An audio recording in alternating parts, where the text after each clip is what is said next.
if I can hold it. There we go. Okay. All right, are you ready? I am.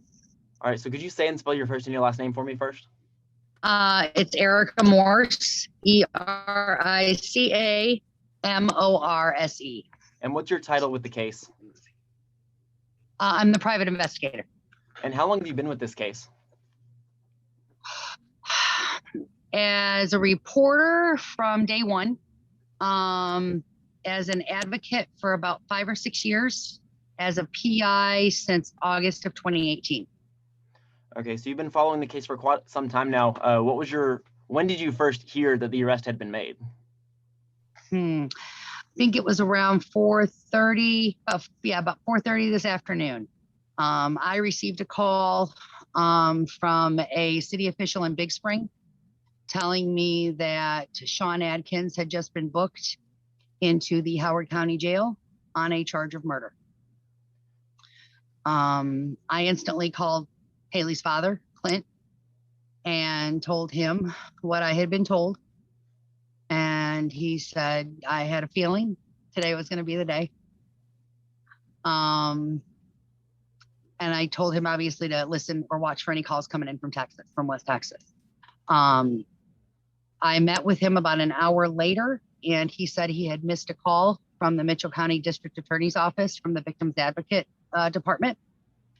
And he tried to call back and couldn't reach the advocate. So although they're not confirming at this time, based on what happened this afternoon, kind of the way things went down, and based on a meeting we had last month with the Mitchell County District Attorney, we are 99% confident that this is related to Hailey. Okay, yeah. And so what was yours and Clint's, for that matter, what was y'all's initial reaction upon hearing the news? I think shock would be an understatement. All I could say was we got him. We got him. Clint, of course, having been kind of up and down and having been promised arrests in the past, I don't want to say skeptical. He's just at the point of, I want to see it, hear it, confirm it, myself. But I'm already, ready to pop the champagne, metaphorically, So what had your thoughts on Shawn been throughout this investigation and even in your time as a reporter? What were your thoughts towards him? Well, clearly as a reporter, I had to be unbiased and just look where the information led. As I became an advocate and into a PI, it became pretty clear that Shawn Adkins was behind Hailey's disappearance and ultimately her death. It's just, there's a lot to work with. This isn't tied to just one piece of evidence. This is a story. This is a narrative that will clearly lay out and define, I think, what happened in those days leading up to Hailey's disappearance and the days after, and probably the subsequent few months.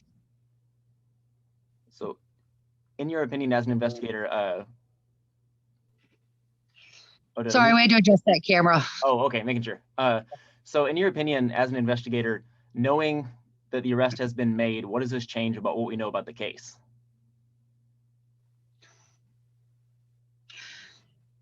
I don't know that it actually changes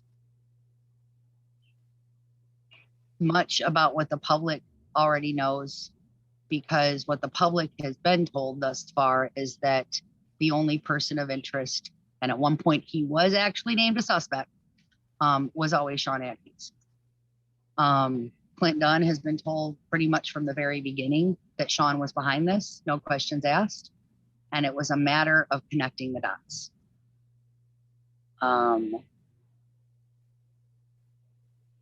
There might be other people who deserve to be behind bars relating to this case. I think the public has its own opinions of who that person or those people might be, but I think that Mr. Dunn and I have actually different viewpoints on that. A case like this that seems like a slam dunk the whole time should not take 10 years to solve or to bring to an arrest. There are a lot of questions that need to be asked in the next few days as to why it took so long for this case to result in an arrest. And I am hoping that people in the press ask those questions.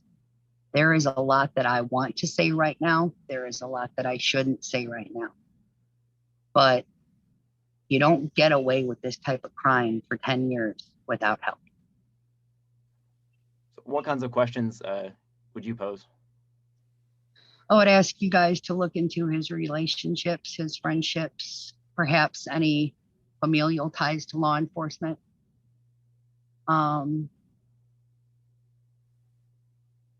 I think you guys need to ask Scurry County why they didn't move on this case for 7 years, why they took it away from Mitchell County when Mitchell County was ready to prosecute back in 2013 when Hailey was found, and why that case was taken away by a neighboring jurisdiction and sat for 7.5 years until her father and I finally had to get signatures on a petition to move it back to Mitchell County.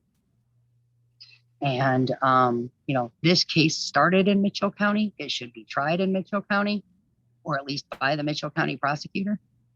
And that is the community that lost that little girl, and that is the community that looked for that little girl. So they deserve answers. And quite frankly, I am tired of being told that we cannot give them. And I think that West Texas needs to know what went on. And I think they need to know how badly and how poorly her father was treated. So you think this case has been particularly frustrating compared to others you've been a part of? Every case is frustrating. Every case has its own set of challenges. But this case has seen more juggling, more almost like a game of hot potato between jurisdictions at times. And I lost my train of thought on that one, Kat. Well, you had said that you and Clint had both said that y'all. This is what I'll say. This is what I'll say. Sure. When we're told by the person.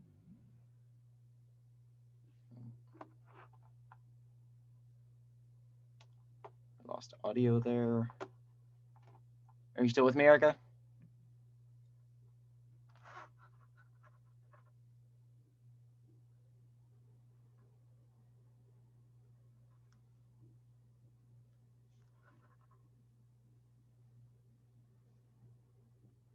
Sorry, that did take. I guess maybe God just want me to say that. Huh? You're freaking him out about that. Okay. Oh no, All sorry. right. The it's saying that your connection is audio poor. cut out. It's kind of cutting out in and out. Yeah. You sure? All right. Can you repeat that question, please? Yes. So has this been a particularly frustrating case compared to others that you've been on? Every case is a challenge in its own way. But this one seemed to be particularly frustrating, laden with incompetence. At times, it completely felt malicious. And there are a lot of questions as to why that house was torn down, why this case was moved between jurisdictions, and if anyone might have had a motive to keep it buried. It is no secret that this fight was a battle, and it should never have been a battle. It should have been law enforcement working in cooperation with the father of a missing child, not against.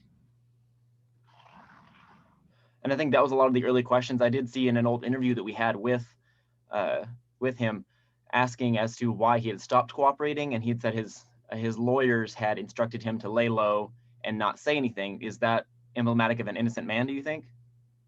No, an innocent person wants to clear their name, wants to clear his name, plain and simple. And especially with this, especially with such an egregious accusation. And, you know, even if he didn't want to, her mother should have. Going dark on the press for 5 or 6 years. And then from, you know, what we're hearing, talking to the press tonight, going to leave a lot of bitter taste in a lot of people's mouths. So you and I'm said, not saying anything that already been said. Yeah, of course. You said that both you and Clint kind of said you felt something was going to happen today. You felt like today might be the day. Was there anything that led y'all to believe that? There was a meeting that transpired last month with the district attorney's office, in which Clint was promised immediate forward movement and was told that this case would move to the arrest phase before the end of June. So what do you think we will see play out over the next few months, days? What's going to happen next in the case? I know what should happen. No, I mean, I think it's time to start hearing some arguments. I think there will be an extremely strong argument made for a change of venue on this one. We've actually addressed that publicly over the years.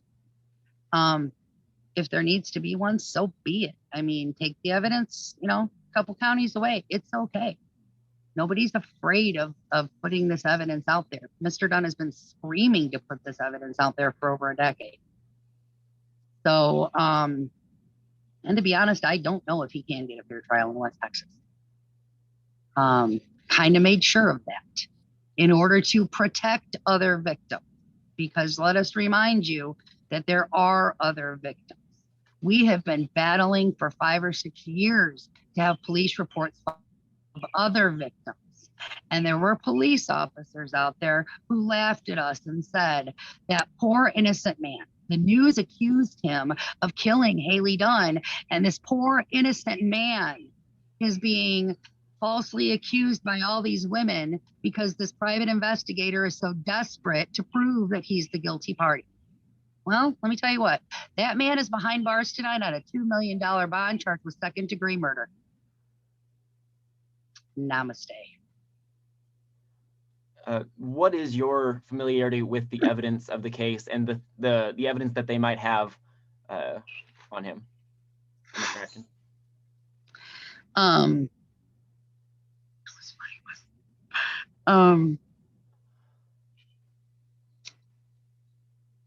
As I referenced earlier, the evidence will tell a narrative.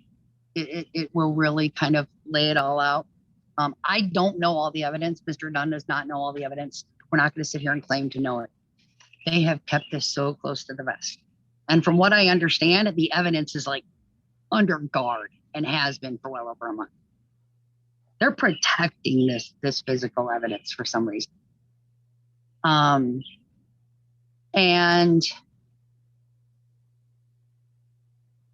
we do know of some evidence that Clint felt strongly all along would be a key or a key element to solving this case. He fought to get that evidence tested and was denied or ignored. And so he tasked me with finding a test for that evidence. I did. We submitted it to Scurry County years ago. They laughed at us. And apparently they did the test anyway. And Shawn Adkins is now behind bars. So there you go. Do you feel confident that we may see that happen in the near future? Well, I think he's behind bars tonight already in holding. In terms of serving out a lengthy prison sentence, I don't think this case is going to be tried overnight. There's no way. I think we could be waiting a year or two. There's going to be, there should be experts involved in this. They're going to have, going to be a lot involved in this testimony. And again, picking a jury is going to be an interesting aspect of this case. We're moving on to the jury phase now, or the trial phase. And that's a whole other set of extensions and delays and continuances. And Mr. Dunn is completely prepared for that. He is working on a written statement for the press. He does not at this time due to medical issues and just kind of the overwhelming aspect of the last few hours. Does not yet want to get on camera, but did say tonight that he's probably ready to talk about this a little bit later down the line, maybe after conviction or at least once he's seen all the charges. I mean, aside from missing that call from the DA's office today, we don't have we don't have the probable cause affidavits. We haven't seen the arrest warrants yet. We don't exactly know what's in the paperwork. I am working on getting that information. I'm hoping y'all are too. There are still a lot of unanswered questions. What we know right now is that for the first time in 10.5 years, that man will not be on the streets tonight, and that the females of West Texas are safer than they have been in over a decade. And I do not make that statement right here.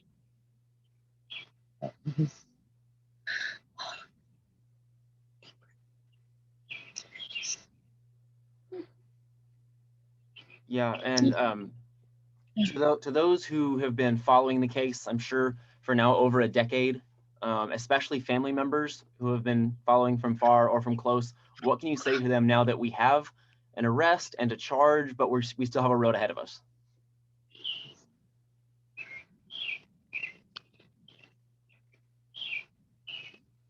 In an attempt, a much needed attempt of self-preservation, Mr. Dunn quietly excused himself from a lot of relationships within his family over the last several years because he wasn't sure who he could trust. And that broke his heart in a lot of ways.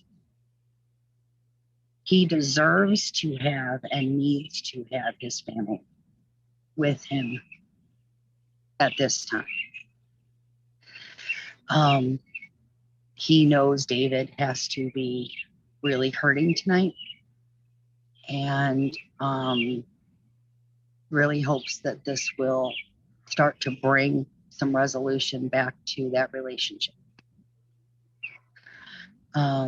Mr. Dunn, I don't know if you're aware, has had pretty serious medical last 12 months and is under serious doctor's orders to just really reduce the stress. And Hailey's death and her case and the fight is the #1 source of that stress.